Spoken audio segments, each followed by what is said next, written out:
So in one word, how would you describe Scratchpad? First words that come to mind are simple, elegant, easy. Nick Casale, I am the director of sales at Sendoso. Sendoso is a sending platform, so we make it easy to send swag, coffee, gift cards, cupcakes, just about anything you could think of. My favorite thing about Scratchpad is really easy. It's automatically plugged into Salesforce, right? Used to put 100% of my thoughts onto Evernote, and then I had to set aside time to put what mattered into Salesforce.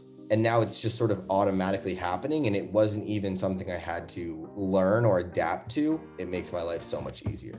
If I'm on a one-on-one with a rep, I can click 2 buttons and I can see all the deals that they have projected to close this month. I can click a button and get this quarter. I can click another button and add the rest of the team in. Part that I like the most about it is giving my team something that makes their life easier.